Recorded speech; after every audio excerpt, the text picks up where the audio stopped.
ವೀಕ್ಷಕರೇ ನಮಸ್ಕಾರ. ನಮ್ಮ ಮಸ್ತ್ ಸುದ್ದಿ ಚಾನಲ್ಗೆ ಸ್ವಾಗತ.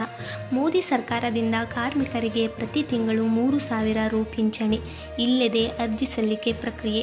ಈ ಯೋಜನೆಯನ್ನು ಭಾರತ ಸರ್ಕಾರವು 2019ರಲ್ಲಿ ಪ್ರಾರಂಭಿಸಿತು. ಈ ಯೋಜನೆಯ ಹೆಸರು ಪ್ರಧಾನಮಂತ್ರಿ ಶ್ರಮಯೋಗಿ ಮಾನ್ಧನ ಯೋಜನೆ. ಈ ಯೋಜನೆಯನ್ನು ವಿಶೇಷವಾಗಿ ಕಾರ್ಮಿಕರಿಗಾಗಿ ತರಲಾಗಿದೆ. ಈ ಯೋಜನೆಯ ಮೂಲಕ ಅಸಂಘಟಿತ ಕ್ಷೇತ್ರಗಳಲ್ಲಿ ಕೆಲಸ ಮಾಡುವ ಕಾರ್ಮಿಕರಿಗೆ ಸರ್ಕಾರವು ಪ್ರತಿ ತಿಂಗಳು ಪಿಂಚಣಿ ನೀಡುತ್ತದೆ. ಈ ಯೋಜನೆಯನ್ನು ಕಾರ್ಮಿಕರಿಗೆ 3,000 ರು ಪಿಂಚಣಿ ನೀಡಲಾಗುವುದು. ಈ ಪಿಂಚಣಿ ಪಡೆಯಲು ಕಾರ್ಮಿಕರು ಮೊದಲು ಪ್ರತಿ ತಿಂಗಳು ಕೊಡುಗೆ ನೀಡಬೇಕು. ಕಾರ್ಮಿಕರು ನೀಡುವಷ್ಟು ಕೊಡುಗೆಯನ್ನು ಸರ್ಕಾರವು ಈ ಯೋಜನೆಗೆ ನೀಡುತ್ತದೆ. ಉದಾಹರಣೆಗೆ, ಕಾರ್ಮಿಕರು ರು 100 ಠೇವಣಿ ಇಟ್ಟರೆ ರು 100 ಅನ್ನು ಸರ್ಕಾರವು ಠೇವಣಿ ಇಡುತ್ತದೆ. ಆದರೆ ದುಡಿಮೆಯ ವರ್ಗವು ತನ್ನ ಜೀವನದುದ್ದಕ್ಕೂ ಕಾರ್ಮಿಕನಿಗಾಗಿ ಕೆಲಸ ಮಾಡುತ್ತದೆ. ವೇತನಗಳು ಇನ್ನು ಮುಂದೆ ಯೋಗ್ಯವಲ್ಲದಿದ್ದಾಗ ನಂತರ ಅವನು ತನ್ನ ಜೀವನೋಪಾಯದ ಬಗ್ಗೆ ಚಿಂತೆ ಮಾಡಲು ಪ್ರಾರಂಭಿಸುತ್ತಾನೆ. ಅದಕ್ಕಾಗಿಯೇ ಭಾರತ ಸರ್ಕಾರವು ಕಾರ್ಮಿಕರಿಗೆ ಪಿಂಚಣಿ ವ್ಯವಸ್ಥೆ ಮಾಡುವ ಯೋಜನೆಯನ್ನು ತಂದಿದೆ.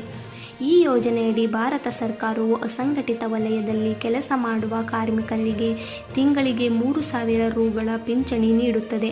ಈ ಯೋಜನೆ ಎಂದರೇನು ಮತ್ತು ಕಾರ್ಮಿಕರು ಇದರ ಪ್ರಯೋಜನವನ್ನು ಹೇಗೆ ಪಡೆಯುತ್ತಾರೆ ಎನ್ನುವುದನ್ನು ನಾವು ಈಗ ಹೇಳುತ್ತಿದ್ದೇವೆ. ಯೋಜನೆಯ ಅರ್ಹತೆ ಏನು? ಸರ್ಕಾರದ ಶ್ರಮಯೋಗಿ ಮಾನ್ಧನ ಯೋಜನೆಗೆ ಅರ್ಜಿ ಸಲ್ಲಿಸಲು ಕಾರ್ಮಿಕರು 18ರಿಂದ 40 ವರ್ಷದೊಳಗಿನ ಅರ್ಜಿ ಸಲ್ಲಿಸಬೇಕು. 60 ವರ್ಷದವರೆಗೆ ಈ ಯೋಜನೆಗೆ ಕೊಡುಗೆ ನೀಡುವುದು ಅವಶ್ಯಕ. ಅದರ ಆಧಾರದ ಮೇಲೆ 60 ವರ್ಷದ ನಂತರ ಸರ್ಕಾರವು ಪ್ರತಿ ತಿಂಗಳು 3,000 ರುಗಳ ಪಿಂಚಣಿಯನ್ನು ನೀಡುತ್ತದೆ. ಈ ಯೋಜನೆಯಡಿ ಚಾಲಕರು, ಪ್ಲಂಬರ್ಗಳು, ಟೈಲರ್ಗಳು, ರಿಕ್ಷಾ ಚಾಲಕರು, ಬೀದಿ ಬದಿ ವ್ಯಾಪಾರಿಗಳು, ಅಂಗಡಿಯವರು, ಚಮ್ಮಾರರು ಮತ್ತು ಬಟ್ಟೆ ಒಗೆಯುವವರು ಮತ್ತು ಅಂತಹ ಯಾವುದೇ ಕಾರ್ಮಿಕರು ಇದ್ದಾರೆ ಮತ್ತು ಎಲ್ಲರೂ ಈ ಯೋಜನೆಯಲ್ಲಿ ಅರ್ಜಿ ಸಲ್ಲಿಸಬಹುದು. ಅರ್ಜಿ ಸಲ್ಲಿಸುವುದು ಹೇಗೆ? ಈ ಯೋಜನೆಗೆ ಅರ್ಜಿ ಸಲ್ಲಿಸಲು ಯೋಜನೆಯ ಅಧಿಕೃತ ವೆಬ್ಸೈಟ್, ಈ ಸ್ಕ್ರೀನ್ ಮೇಲೆ ಬರುವ ವೆಬ್ಸೈಟ್ಗೆ ಭೇಟಿ ನೀಡುವ ಮೂಲಕ ಅರ್ಜಿಗಳನ್ನು ಸಲ್ಲಿಸಬಹುದು. ಅಥವಾ ಹತ್ತಿರದ CSC ಕೇಂದ್ರಕ್ಕೆ ಭೇಟಿ ನೀಡುವ ಮೂಲಕ ಯೋಜನೆಯಲ್ಲಿ ನೋಂದಣಿ ಮಾಡಬಹುದು.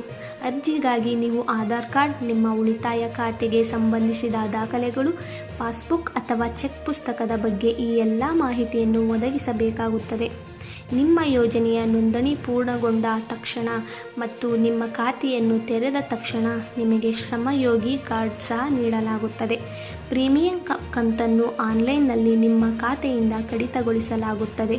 ಯೋಜನೆಯ ಬಗ್ಗೆ ಹೆಚ್ಚಿನ ಮಾಹಿತಿಗಾಗಿ ಸ್ಕ್ರೀನ್ ಮೇಲೆ ಬರುವ ಟೋಲ್ ಫ್ರೀ ಸಂಖ್ಯೆಗೆ ಕರೆ ಮಾಡಬಹುದು.